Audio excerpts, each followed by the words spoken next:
Yang Luchan, sang pahlawan Taiji.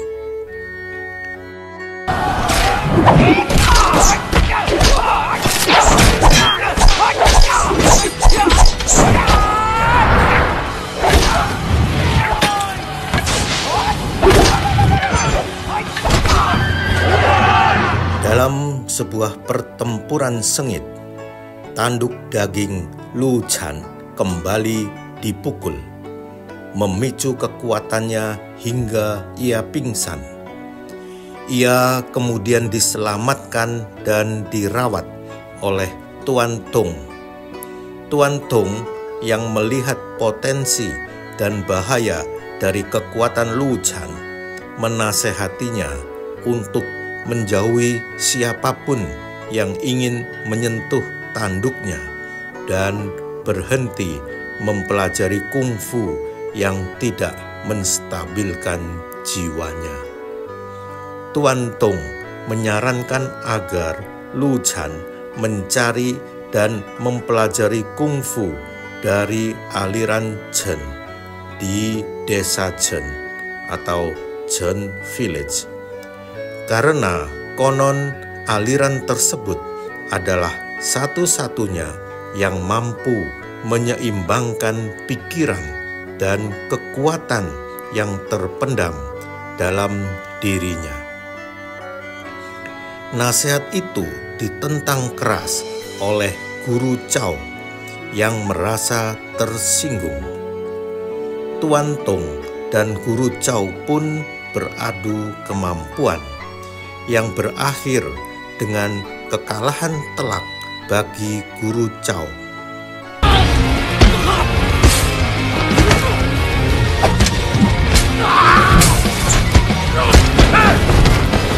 Malam harinya, markas mereka diserang oleh tentara kerajaan. Dalam kekacauan itu, Tuan Tong terluka parah.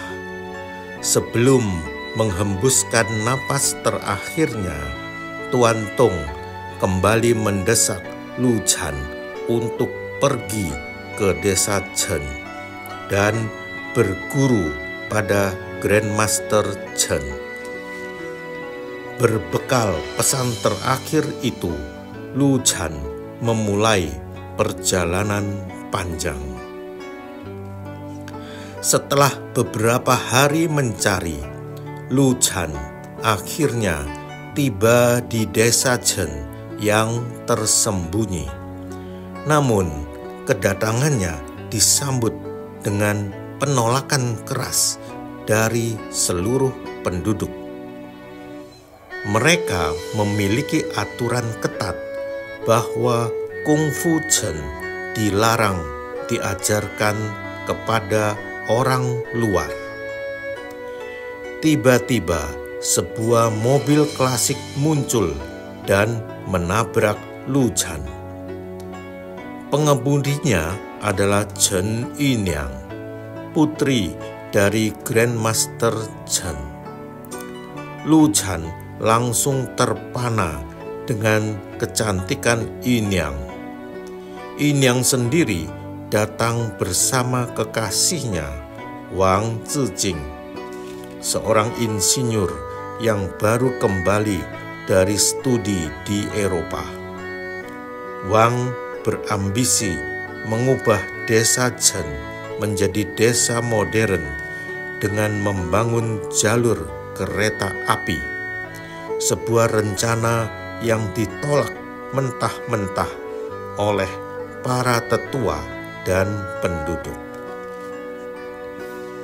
Ketika Luchan mengetahui Yinyang adalah putri Grandmaster Chen, ia berulang kali mencoba mendekat untuk meminta izin belajar kungfu.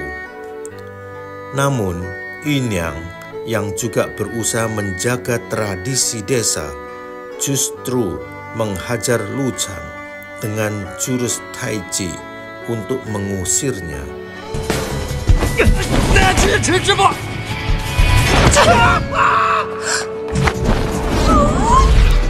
Di desa, Luchan dirawat oleh seorang lelaki tua, pemulung yang memberinya nasihat unik dan bijak.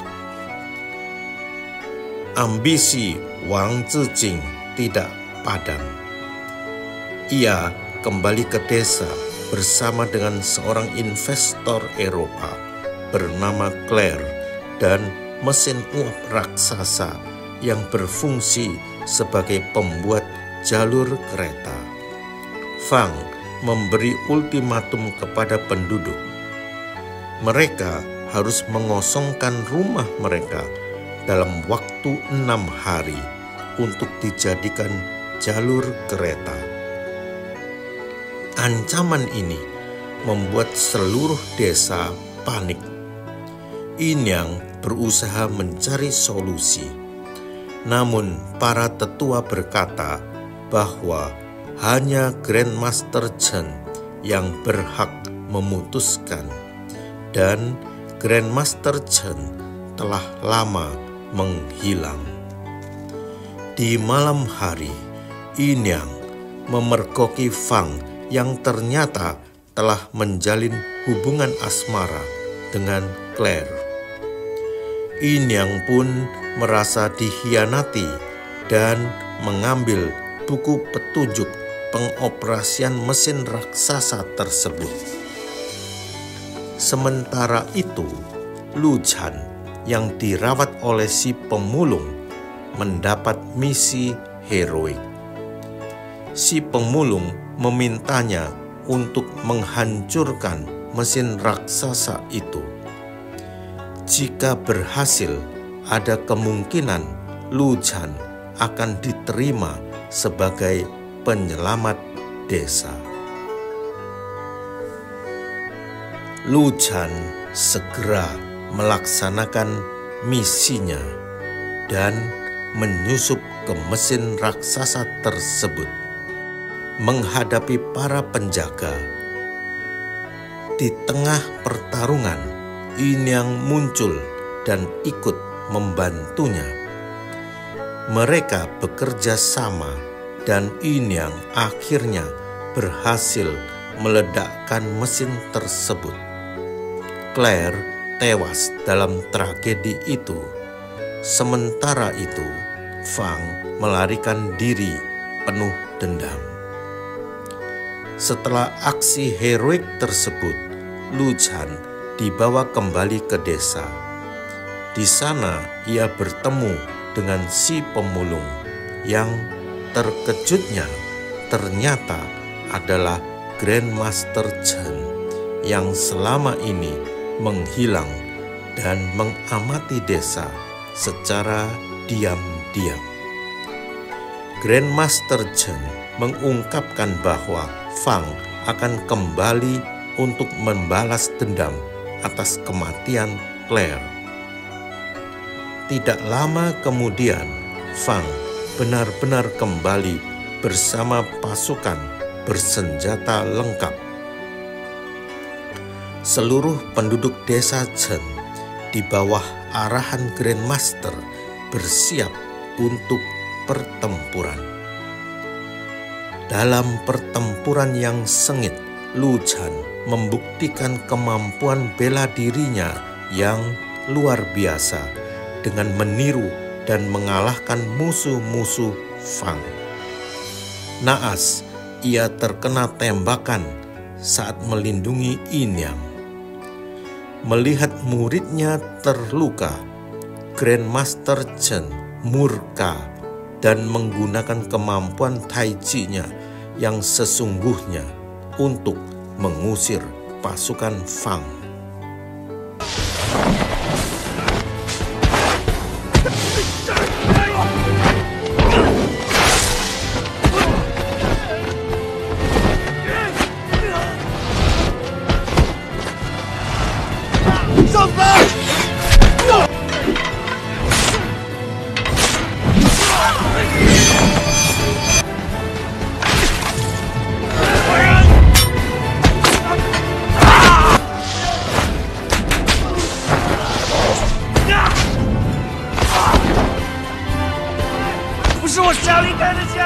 Setelah pertempuran, para tetua desa berniat membunuh Lu Chan karena dianggap mencuri dan mempelajari Kungfu Chen sebagai orang luar. Untuk menyelamatkan Lu Chan, Grandmaster Chen mengajukan satu-satunya solusi yang bisa diterima oleh tetua. Yin Yang harus menikah dengan Lu Chan saat itu juga, sehingga Lu Chan secara resmi menjadi bagian dari keluarga Chen. Dengan restu dari seluruh desa, pernikahan sederhana antara Yang Lu Chan dan Chen Yin Yang pun dilaksanakan, sekaligus mengakhiri kisah Lu Chan sebagai manusia aneh dan menjadikannya Taiji hero, pahlawan, dan menantu dari desa Chen.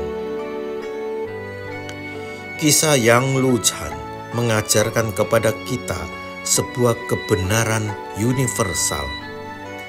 Kekuatan terbesar bukanlah pada apa yang Anda miliki sejak lahir, melainkan pada upaya untuk mengendalikan dan menstabilkan diri. Melalui perjalanan yang penuh penolakan, Lu Chan membuktikan bahwa tradisi sejati bukanlah tentang membatasi, melainkan tentang menerima seseorang yang berjuang keras dan tulus untuk menjunjung tinggi nilai-nilai tradisi itu sendiri. Ia mengajarkan bahwa meskipun jalannya sulit dan penuh rintangan, kekuatan, niat baik, dan kerelaan untuk belajar dari segala sumber, bahkan dari seorang pemulung, pada akhirnya akan menuntun seseorang pada kedudukan yang layak, bukan sebagai orang luar, melainkan sebagai seorang pahlawan yang diakui dan dihormati.